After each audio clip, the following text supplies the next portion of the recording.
इस नाम को तुम अपना लो, उनके चरणों में सिरावा झुका लो। अंधेरे से बाहर आओ, अपने नैनों से निदिया भगा लो। इस नाम को तुम अपना लो, उनके चरणों में सिरावा झुका लो। अंधेरे से बाहर आओ, अपने नैनों से निदिया भगा लो। ना तो हिरण तड़पता जैसे पानी के लिए, ना तो हिरण तड़पता जैसे पानी के लिए। एक दिन तुम भी तड़प जाओगे इस ज्ञानी के लिए। एक दिन तुम भी तड़प जाओगे इस ज्ञानी के लिए।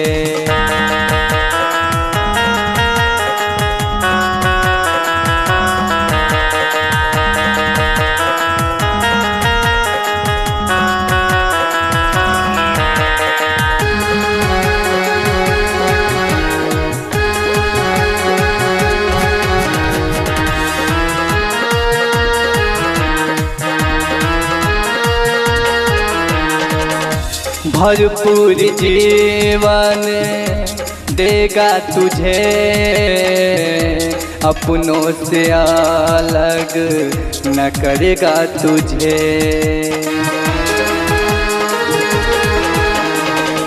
ओ तो राजाओं का राजा मसीह, कभी भी नहीं छोड़ेगा तुझे।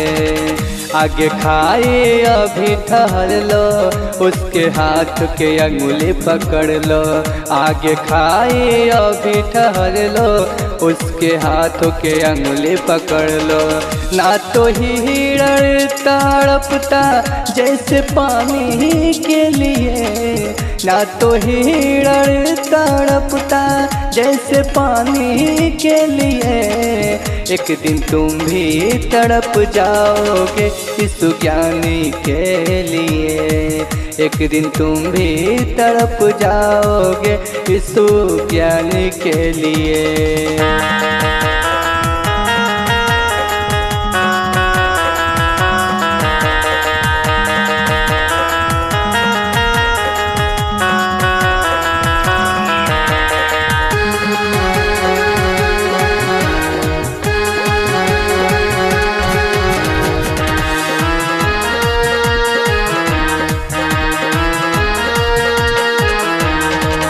अपने पंखुड़ियों में तुझको छिपाएगा, हर परेशानी से तुझको बचाएगा।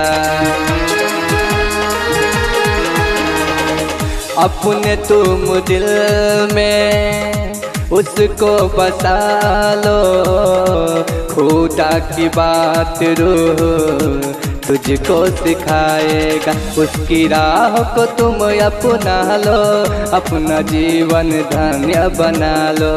उसकी राह को तुम अपना लो, अपना जीवन धन्य बना लो। ना तो हिरण तड़पता जैसे पानी के लिए, ना तो हिरण तड़पता जैसे पानी के लिए। एक दिन तुम भी तड़प जाओगे इस ज्ञानी के लिए। एक दिन तुम भी तड़प जाओगे इस ज्ञानी के लिए।